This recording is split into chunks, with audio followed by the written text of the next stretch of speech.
Hello and welcome back to the Blues Focus channel. Today's opposition view, we've got a very special guest, James Allcott. How are you, mate? I'm good, Tom. Yeah, QPR are winning football games, so there is nothing to complain about. I presume with the situation that you've got at Birmingham, people might not like me very much, but I am currently actually. Yeah, that's the one thing Birmingham fans will understand is that when you get in a moment to be smug, take it. So I'm a QPR Yeah, fan. We're really good. Thank you. So I'm great. 100%. And I mean, you've got to enjoy it some way from home, really, haven't you? Obviously not being able Exactly, mate. to see it, so it's a shame. That's all you've got, isn't it? All you've got is the victories, really, because it's been tough, isn't it? It's been such a slog this season, especially when you're a team that's kind of, down the bottom end of it, and you're just hoping Exactly. to survive. So yeah, no, I'm delighted with how it's going since the January window. It's been huge for us. Precisely. I mean, before you signed Charlie Austin, I just all I saw was plummet, and it was a bit like us. But then obviously that signings changed everything, and I'm sure we'll get onto that. So just a few questions from me as usual. Just kind of we'll start off with your overall thoughts of the season, and then we'll get on to kind of memories of playing Blues and particular players that we should look out for, and then just predictions and stuff. All So right. nice and easy. But we'll start off with your overall thoughts on QPR season. Well, I think yeah. I mean, we've made I'm really pleased with what the board have done for us in January. We've had Mark Warburton for 2 seasons now, and he does play. He plays good football, which is a starting point. Which is in the Championship there is a bit of a spectrum sometimes with different managers that you have, and I've always wanted to give him the benefit of the doubt with that. But there are periods he's got a streaky manager, which at the moment it kind of proves it. We're on a really great run at the moment, but there can be times, and I think he's had this at most clubs he's been at, where you can go on a real naughty run. And we were kind of getting to that point where we were playing good stuff a lot of the time, but I think it was in both boxes, most importantly, that especially the opposition's box, we just weren't scoring goals at all, which I know is a problem for you guys as well. And so when it got to January, I actually did a video on my channel talking about the problems there. And for me, it was like, just go and get some people on loan, like go and do it. Don't think about it. We need striker. We need a centre midfielder. And fortunately, that's happened. And so since then, we've won 6 out of 7 with, Charlie coming in, Stefan Johansson, Sam Field from West Brom, who's not played too much just yet. One's gone out at the other side. Samuel's left, who was a really important part of our team. But full credit to Warburton. He's tweaked it in a way that allows us to play 2 up front. And we look like a solid team now. And I'm looking at the table in front of me now, 13th. I just did not see that coming a little while ago because we weren't scoring goals. But now we've got someone who can do that for us. It feels like it's changed everything massively. 100%. I completely agree with you. And I didn't see the turnaround coming. But then when you made the signings, I remember sitting there thinking, Joe, I'd have happily taken Charlie Austin myself at Blues. I'm not surprised he's gone back to QPR because obviously he's well regarded over there. Yeah. Bit of a hero, and he's becoming one again really since he's joined back in the Yeah, I mean, goals. I think it's 3 match winners for us already, and I think that's the thing. Like, it's fine lines in the Championship. Like, we all know that, and we all know that you can go on a run. What was it at the weekend? I saw that. I think 4 of the top 6 all got beat at the weekend. So it's that kind of league. But you do Yeah, need someone. You do need someone to create, but you also need someone to put it away, and that's what we've got now. Fulham's been a good possession-based team, but now we've got a few more bodies up there. Lyndon Dykes is a forward who has great work rate, but just hasn't really scored many goals for us at this level so far. A lot of the goals that he has scored have actually been penalties, so he needed that help. And Warburton's tweaked the system now to a system that allows us to play 2 up top, and we're definitely seeing the rewards now. I'm delighted. definitely. And I think signings have been key. Johansson's looked good. I saw a few stats on him the other day. I was just really impressed with the impact he's had because I don't obviously he's had some loan spells since Fulham got promoted, but I don't think any of them have been quite as effective as this one so far. And it's still early days really. And obviously Sam Fields had his fair share of loan spells, but has done well wherever he's gone. Mm. So no, I thought it was some good business to be fair. And obviously it's tough to see an asset like Asai Samuel leave the club. But Yeah. I think, to be honest, it's giving you a new lease of life, really. I feel like you're relying on him a lot less and you're able to play a bit more team-based football, and it appears to work for you. So it is I good think, business. I think you're absolutely right. I think that's a cracking point because, you look at our team now and we're playing a sort of 1-2, and you've got Todd Kane and Lee Wallace, who are fullbacks really playing as kind of like wing backs. And you look at that initially and you go, Christ, this isn't going to work for us. But like you say, the difference is the ball keeps moving and the ball keeps switching. Whereas with Bright, I think there were times where he's got the ball and he's such a great dribbler. You go, well, go on, like, do your thing, mate. Like, go for it. Last year, we had more quality players. So it wasn't all about him. I think you're right. This year, it was a lot more about that, which I think actually hindered us overall. So now we've just got, we've got 3 big centre backs there, so we can score more goals from set pieces, I think, as well. And then we're solid down the wings. And when we kind of do get it moving, we've got a guy up top who can score. So I think it's been a bit of a blessing. And I think the important thing is that the club feels like it's being run sensibly. A lot of the players that we've bought we've bought a few guys from that bit of experience on loan, players that we know are good enough for the championship or going to excel in the championship. We've got young players that we've been trying to develop for years now, and now we have a squad that's littered with them. And then a few players from League One or who have that experience at League One, have had some games, making the move up. People like Rob Dickey, who's come in and has been ready for the championship, and all those elements together. It's nice, because we're not a club that's got that money like we used to. So we have to do it smartly. So overall, I'm pretty happy. This season's, I know it sounds, for us, it was like, I just can't, I can't see us getting anywhere. Like the best thing we could get was being mid-table. So for us to be mid-table, I'm okay with that, Exactly. And I think, no criticism to Sai Samuel at all with my comments, because, we all know how good he is on his day. I mean, Oh, totally. we saw it in particular at St Andrews last season. I remember the That's night it. game Oof. absolutely tore us to shreds. Yeah. That was unpleasant, but I think that's probably one of his best goals, to be honest. Yeah, I think it's right Goal. up there. Definitely. But no, it's nice to see you kind of building more as a team, and obviously you lost Eze as well. That was always going to be hard. But, I think Johansson has definitely come in and filled in a role just as much as Austin has. So I suppose moving on to sort of the player aspect, what players do you think we should look out for in particular on Saturday? I think there's one man who's a huge source of our creativity, and it's Ilias Chair.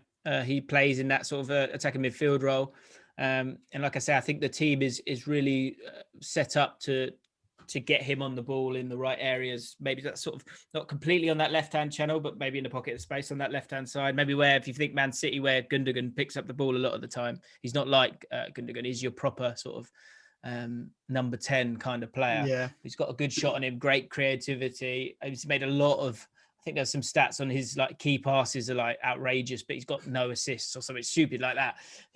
That's been part of the frustration. But he will play behind Dykes and Charlie Austin as a front two, which you don't normally see in the league that often. But in terms of us creating stuff, like you say, with the loss of Samuel, you won't have that many dribblers. So it'll be a case of kind of moving up the pitch kind of slowly and then getting the ball to someone like Chair or Johansson, I guess, as well.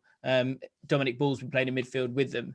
So Ilias Chair is the player to be concerned about for Birmingham fans in this one, I think, because, we'll be looking to get him on the ball. Of course, it's there's that elusive nature of Austin, which is similar to Scott Hogan. I absolutely hate Scott Hogan because every time he plays against us, he scores us. And he's one of them, like, who, like, when he's your guy, you're like, oh, I love it when he, like, gives it to him. Like, Charlie Austin's been doing it recently. But when it's the opposition, you absolutely hate them, don't you? So, Austin's obviously got that Scott Hogan vibe about him. Defensively, I think I spoke about him. Robert Dickey's been really good for us as he's come up from the championship and looks really quite exciting almost as a right-sided centre-back for us because he's got the ability to dribble with the ball. He's quite good technically. And then probably one player that I haven't spoken about is Seny Dieng, our goalkeeper, who's been inspired. Been so good for us.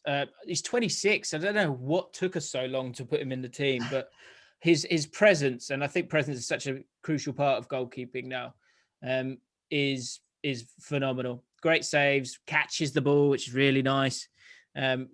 like probably our player of the season, I would say, so far, Seny Dieng. So those are the key men to watch. I was going to say, and that's a big praise, because I remember at the start of the season, Warburton was kind of flirting with which goalkeeper to go with. And I remember we were actually in for Seny Dieng. I think we've made Really? 2 offers for you, for Dieng. And obviously what I'd seen from him at Doncaster, he looked like there was some potential there. I was shocked with how old he actually was, but mind you, Yeah, me too. that's young for a keeper these days, isn't it? I mean, keepers can go on for ages. Yeah, you're right. We had God, I've gone blank now. We had Joe Lumley and God, my football manager lot are going to kill me. Oh, is it Liam? Is it Kelly? Liam Kelly. Oh my Yeah, God. Liam Shame Kelly. on me. Liam Kelly. And those two were kind of battling it out for all of last season after Lumley had a really good season the season before. But last year, Lumley made numerous mistakes. Kelly, I think, just doesn't have that same dominance at times. And so they brought in Seny Dieng. And I think the reason he, as much as it's about spectacular saves sometimes with goalkeepers, really it's about not making horrible glaring mistakes, and he hasn't. I shouldn't say that now. He's going to do that against but he's been brilliant, so consistent for us. It's been great. That's brilliant. I think obviously I was happy with who we managed to get in goal in the end. He's had his fair few blunders this season though, but I think that's just down to the team's confidence, which is Neil Etheridge. But he's a great goalkeeper, isn't he? I look at your squad and there's a lot of players there that I'm like, well, they're good Championship players. Like, what's wrong here? Exactly. Honestly, our squad on paper, it just shouldn't be where it is, but it's just not clicked, and those things happen. But I think that really is down to a lot of the time Karanka not being able to decide on his best 11, chopping and changing all the time. And we've only really recently started to maintain some form of consistent shape and also lineup, really. That definitely revolves around Scott Hogan now, which is different for what I'm used to. Because I mean, the last few seasons I've been used to relying on Juki, really. Yeah, Jukovic. Yeah, to head every goal. Well, I mean, those are some of the horrible experiences I've had with Birmingham. It's been Hogan. What was it? Was it last year? Did we like nearly? Yeah. Was it like 4-3 or something? God, that was horrible. That was 2 seasons ago. I remember that we went 4-0 up in the first half, and then looked like we were going to bottom. That's probably the best away. We missed a penalty. I bet we missed. Yeah, we got to 4-3, didn't we? And missed a penalty. Lee Camp, Christ. He was a former QPR goalkeeper. But yeah, Hogan, I think it might have been in that one, or maybe actually that might have been Che Adams back in those days. But Jukovic was always the one with the flick-ons all the time for you lot. I remember Hotter had the game of his life that day. I've never seen him quite perform like that in a blue shirt. Maybe because he's ex-Brentford, but who knows? It's weird. Yeah, maybe that was it. I mean, he's never... That's what I don't understand with you guys. Is it's just, like I said, there are good players there, but it just has not clicked. And not just this year, but like for years Every year, yeah. Yeah. It's that Rowett hangover. Ever since we sacked Gary Rowett when we were in the playoffs, it's just been a downward spiral. And we've never recovered from it, unfortunately. And it's just one of those things in football. Something needs to change soon for you, though, right? Yeah. Hopefully. I mean, I was really excited with the appointment of Karanka. What he did at Middlesbrough. I really thought that this was the season we'd look to turn it around. But I think a lot of our misfortune has been down to the fact that we don't have fans, because we're certainly a side that relies on atmosphere and kind of drive. And to not have that is very frustrating in particular. But I mean, every time we go to Loftus Road, it's always an exciting game, really. I mean, the 4-3 was literally, like I said, probably the best away day of my life. I've never felt emotions quite like it. But even last season, the 2-2 was an exciting one. I remember because Hogan chipped the keeper and it just took so long to eventually get there. I think that's where I'm thinking Hogan. That's it. Yeah, and then obviously he scored the equaliser, and there was rumour that he'd said a few things to the QPR fans. Yeah, there you go. Yeah, ex-Brentford, another ex-Brentford. You've got so many ex-Brentford players. It's bizarre. Yeah, I know. Yeah, we've actually robbed Brentford. I remember we signed Harley Dean, who also scored against you 2 seasons ago, another ex-Brentford. And Brentford hate you, don't they? Brentford fans hate. Oh yeah, definitely. There's a bit of I hate it because I wouldn't call it a rivalry, but there just seems to be some bite there. I know I've got a few mates who are Brentford fans, and they're not, especially the guys who are maybe a little bit older. I remember that season where you pinched promotion because it was only 2 teams went up, something like that, wasn't it? Yeah, And you stole it off them. They still haven't let that one go yet, mate, which is fine by me. exactly. I mean, they went on to beat us like 5-0 that season as well.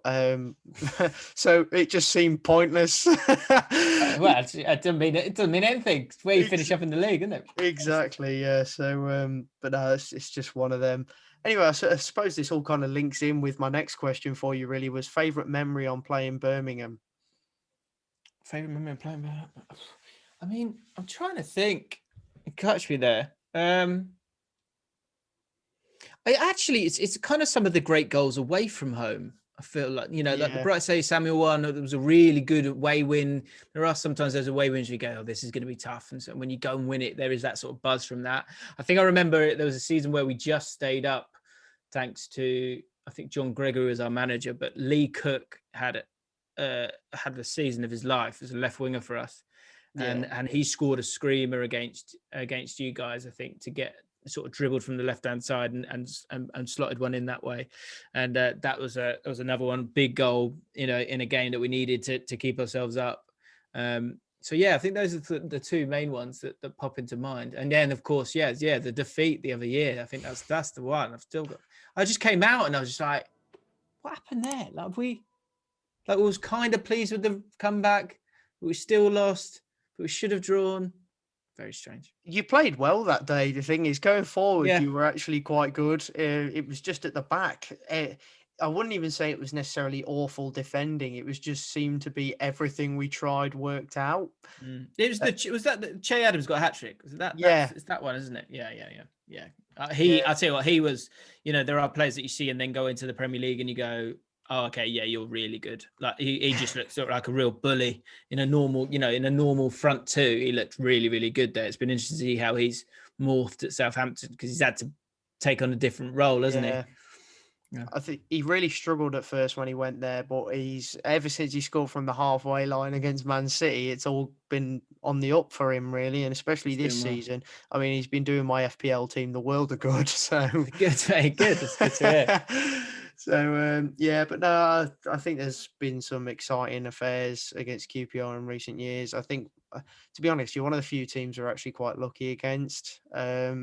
So that benefits. I think I remember a good few years ago now, but I think you battered us like 4-0 at St Andrews, 4-0 or 4-1. Connor Washington had the game of his life. God, yeah, I bet it was. He was terrible for us. Bought him for 2 million. Peterborough, I think it was. We're like, no, it's coming anytime now. Anytime now he's going to catch fire. And he was absolutely dreadful for us. Terrible for us. He just seemed to struggle with fitness, really, Connor Washington, didn't he? He just couldn't score goals. I'm not letting him have that. He was crap for us.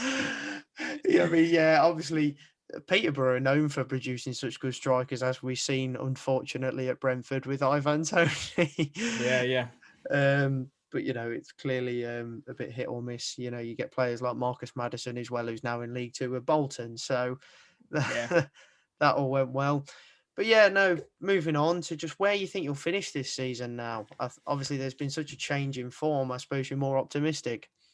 Yeah, I mean, massively, so much more optimistic. I think I look at the top 6 and they feel the squads that they've got there, I just think are just too far ahead of a squad like ours. And I think there's a couple of games. I think we have had some good luck recently. We have had the rub of the green with some of the goals that we scored and also some of the chances that teams have missed at times.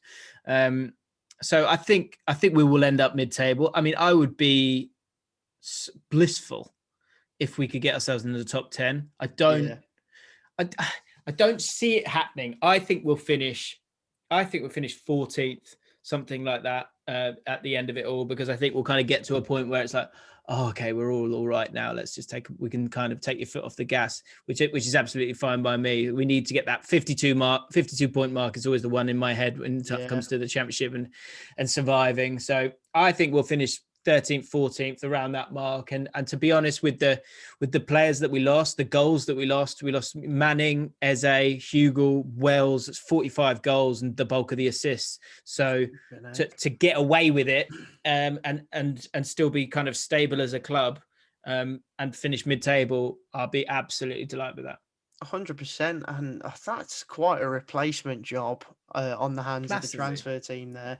So Yeah. fair play. I think it didn't quite work out first half of the season, but definitely the business made in January has really turned around everything. So no, it's been some low price good signings with the loan market really, and I wish that was my team, but Yeah, I think you see that everywhere.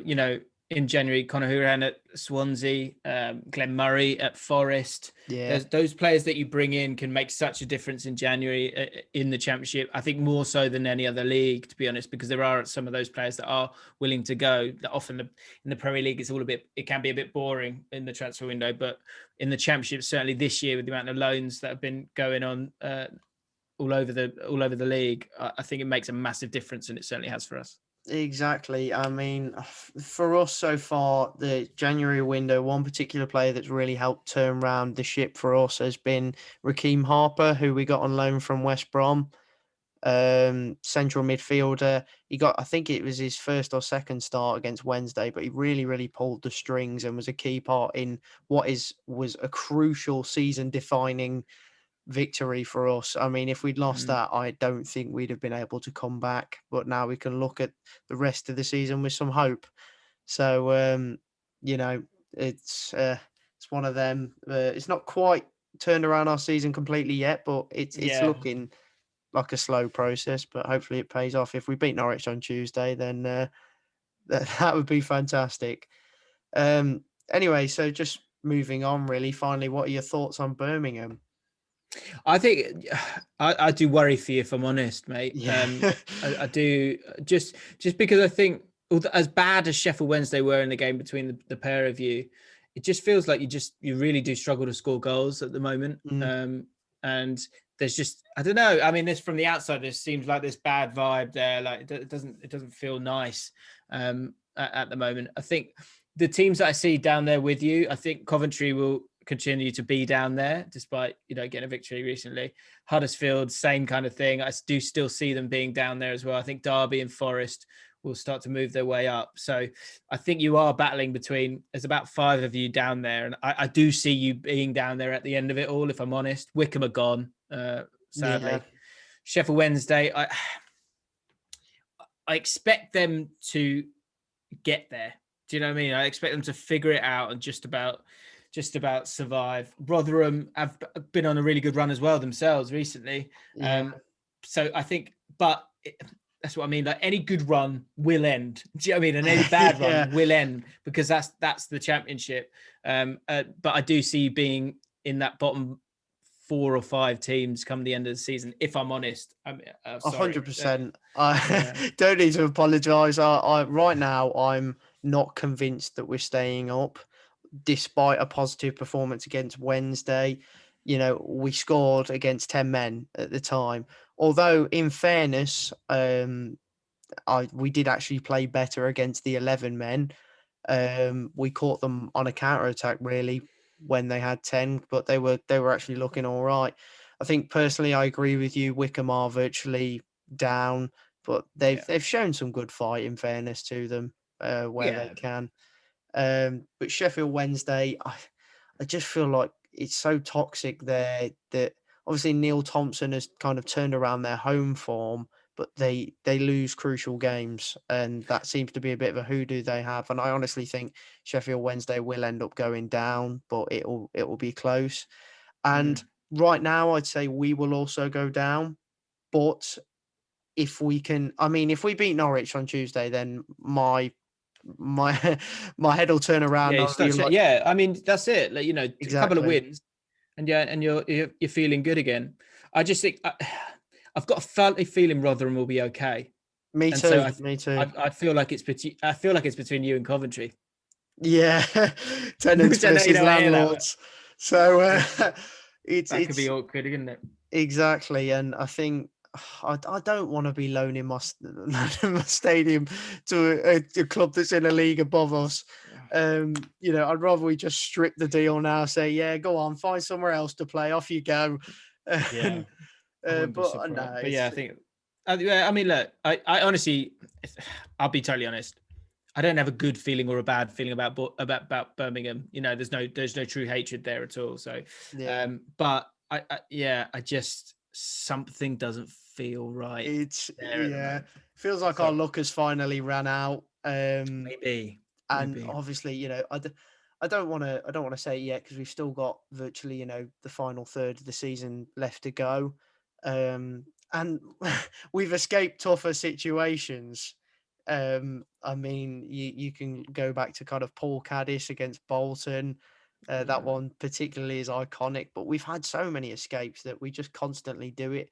And I think out of all the clubs that are down there, we're probably the most experienced, which helps. And a lot of those players that have done it with us before are still with us.